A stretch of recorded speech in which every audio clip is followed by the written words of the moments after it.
Привет, друзья! Полина Гагарина – одна из самых ярких и талантливых певиц в российском шоу-бизнесе. Актриса, композитор, фотомодель, победительница конкурса «Фабрика звезд 2», серебряный призер Евровидения 2015, участница самого популярного азиатского конкурса профессионалов «The Singer», проходившего в Китае, блогер-миллионник в Инстаграме, заботливая мама двоих детей. Но перед тем, как мы начнем, подписывайтесь на наш канал, ставьте лайк и запостите видео в соцсетях. Далее мы расскажем, как живет Полина Гагарина и сколько она зарабатывает.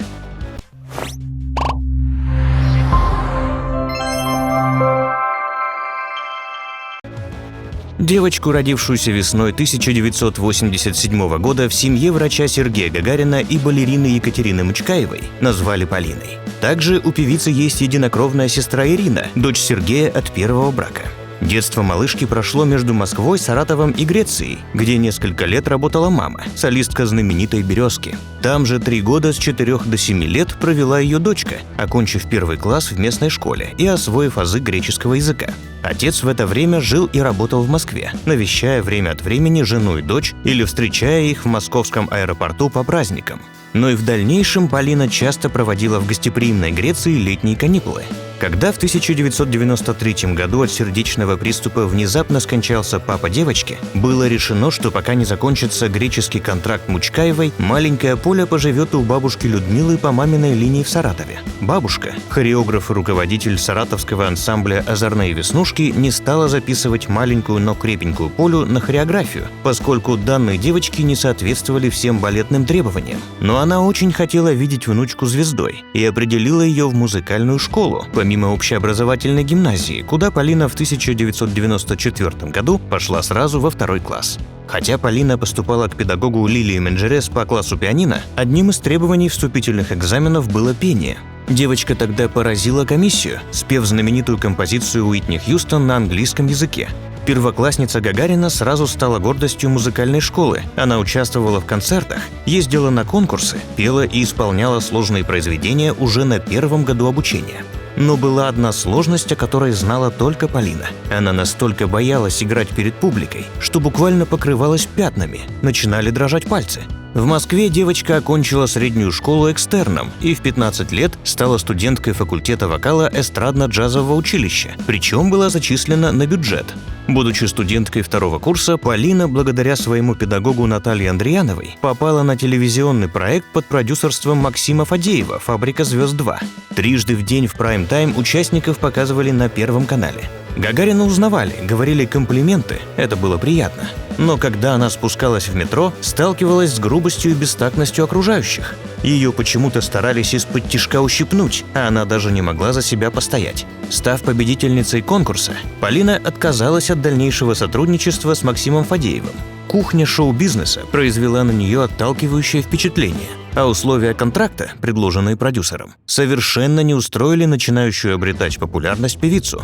Через некоторое время Полина подписала свой первый контракт с APC Records и стала участницей «Новой волны 2005» в Юрмале, выступив там с песней «Колыбельная» с температурой под 40. Возможно, поэтому она заняла только 3-е место. Но сама песня вскоре стала популярной, как и 3 последующие композиции «Я твоя», «Помню» и «Morning». Еще одним важным событием в жизни певицы стало поступление в знаменитую МХАТовскую школу-студию на курс Игоря Золотовицкого, которую она окончила в 2010 году с красным дипломом. Успех и признание принесло Гагариной сотрудничество с Константином Меладзе, написавшим для нее песню «Я тебя не прощу никогда». Сразу же после ее премьеры увидел свет дебютный альбом певицы «Попроси у облаков». Через пару лет Полина презентовала еще один сольник «О себе», в котором были собраны практически автобиографические песни. Этим альбомом певица обозначила новый этап своей жизни, как творческой, так и личной.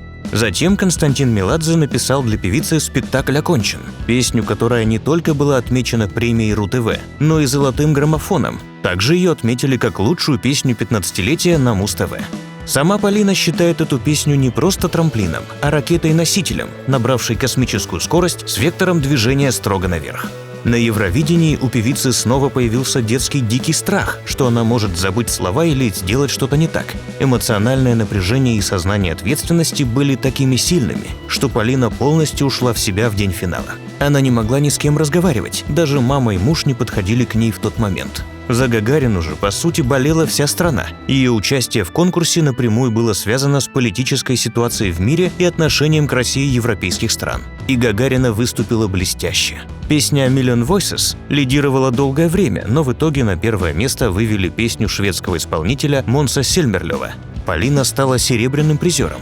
Вскоре певица стала участницей эстафеты Олимпийского огня в Рио-де-Жанейро, чтобы поддержать российских спортсменов, а затем одним из наставников проекта «Голос». В 4-м сезоне ее подопечная Ольга Задонская завоевала 3-е место в конкурсе. Наставница ее тем временем спела песню Виктора Цоя «Кукушка», которая стала саундтреком к драме Сергея Макритского «Битва за Севастополь». Помимо того, певица выпустила новые хиты «Целого мира мало», «Стану солнцем» и «Драмы больше нет», которые вошли в 3-й альбом с символичным обозначением 9. Увлекающаяся нумерологией Полина дала альбому цифровое название, которое символизирует зрелость и мудрость. Вскоре состоялся дебют Гагариной как актрисы. Она исполнила главную роль – девушку по имени Софи в комедийной картине Виталия Рингеверца и Армена Ананикяна «Одной левой». Впервые Полина вышла замуж в 19 лет. Будучи студенткой МХАТа, она влюбилась в актера Петра Кислова. Возлюбленный был старше Полины на 5 лет. Когда девушка забеременела, мужчина, уже однажды побывавший в браке, предложил Гагариной выйти за него замуж. Пара оформила отношения в ЗАГСе в августе 2007 года, а через 2 месяца на свет появился их сын, которого назвали Андреем. После родов Полине было нелегко. Набрав вес во время беременности, она ощущала себя огромной, тем более, по ее признанию, период беременности прошел у нее под знаком борьбы за еду. Уже став мамой, Гагарина однажды подошла к зеркалу и сказала себе, что так дальше продолжаться не может. Первым делом перестала столько есть, а как только сумела, прервала академический отпуск и вернулась в институт, где достаточно быстро пришла в форму. С Кисловым Полина развелась весной 2010 года. В 2013 году Гагариной понадобилась фотосессия, которую решили заказать у известного московского фотографа Дмитрия Исхакова, с которым работали 3 годами ранее. Дмитрия предупреждали, что артистка очень требовательна и даже капризна. Но день прошел на удивление легко и продуктивно. Вот только отдавать фотографии Исхаков не спешил. Певица написала ему гневный месседж с вопросом, когда он отдаст ей снимки, которые ей нужны были для концерта. Дмитрий воспользовался моментом, ответив, что как только Полина выпьет с ним по чашечке кофе, фотографии тут же будут у нее. Во время совместной поездки в Париж мужчина сделал Гагариной предложение на мосту влюбленных. А осенью 2014 года состоялась их свадьба. В муже Полина нашла не только любимого человека. По ее словам, Дмитрий – ее друг, иногда психолог, умеющий подбирать точные слова, которые ее успокаивают и умиротворяют. Когда в 2017 году Полина подарила мужу дочку, он разместил в сети фото, где стоит под окнами роддома. Увы, в мае 2020 года Полина и Дмитрий решились на развод. Что послужило катализатором распада красивой пары, неизвестно. Оба предпочли хранить тактичное молчание. В 2019-м Гагарина выпустила новый клип «Меланхолия», по поводу которого в интернете возникли самые различные мнения. Тем не менее, весной 2019 года Полина была награждена премией «Браво» в номинации «Лучшая певица года». В сентябре на странице Гагариной в Инстаграм появились извинения певицы перед поклонниками за то, что она не сможет принять участие в шоу «Музыкант года-2019», поскольку заболела. Также в 2019 году творческая карьера певицы сделала еще один виток вверх по спирали. Она стала участницей профессионального азиатского конкурса вокалистов «The Singer», проходившего в Китае.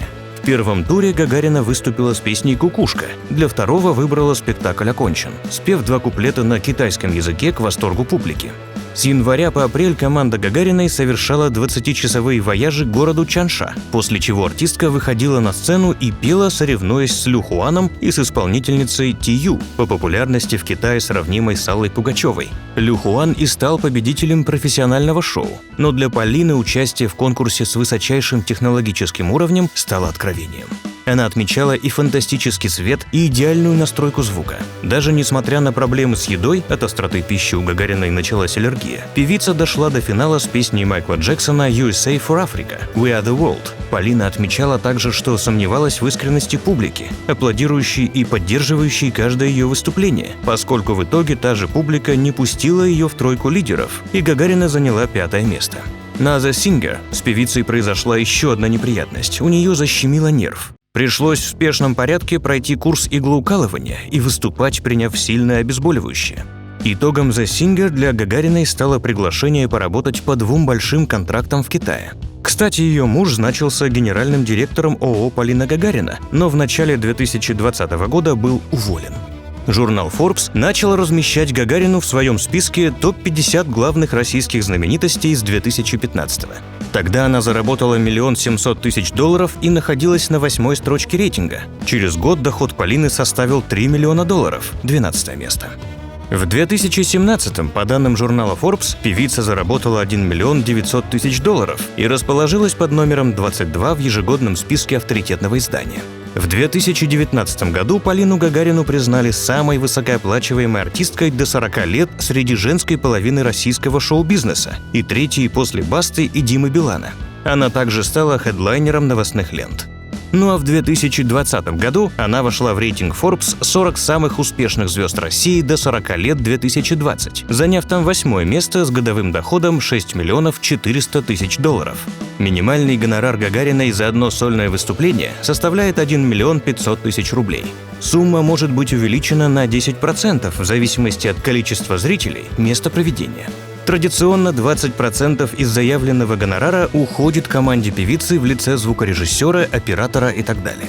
Значит, чистый доход от одного сольника – $1 200 000 рублей. Также она иногда выступает на корпоративах. По некоторой информации в сети, певица просит за одно частное выступление $1 миллион рублей. К слову, Гагарина не слишком любит корпоративы, о чем она говорила несколько раз в своем Инстаграм. Однако, если поступает интересное предложение, девушка не отказывается. За ее плечами и солидные рекламные контракты. В разное время она продвигала бренды Danone, L'Oréal Professionnel, «Черный жемчуг». С октября 2019 года действует ее контракт с фирмой Lay's на продвижение чипсов из печи. В октябре 2019 она стала амбассадором программы «Спасибо от Сбербанка». Также рекламирует ополаскиватель для белья от Procter & Gamble. Заработанные деньги Полина предпочитает вкладывать в недвижимость. Она уже приобрела роскошную квартиру и загородный дом. Роскошные апартаменты с панорамными окнами возле станции метро Маяковская Полина с супругом приобрели еще несколько лет назад. Это уникальные апартаменты площадью 137 квадратных метров с видом на Кремль. Помимо квартиры в столице, у Полины есть загородный дом в Подмосковье. О нем певица не сильно распространяется, да и времени на его посещение практически нет, так как работа все-таки в Москве. Полина купила дом задолго до знакомства с Дмитрием Исхаковым. Он, как и квартира, предназначен для семейного отдыха и лишен пафоса и лишних деталей. Гостиная занимает важное место в жизни певицы. В ней она проводит свободное время, общаясь с домочадцами.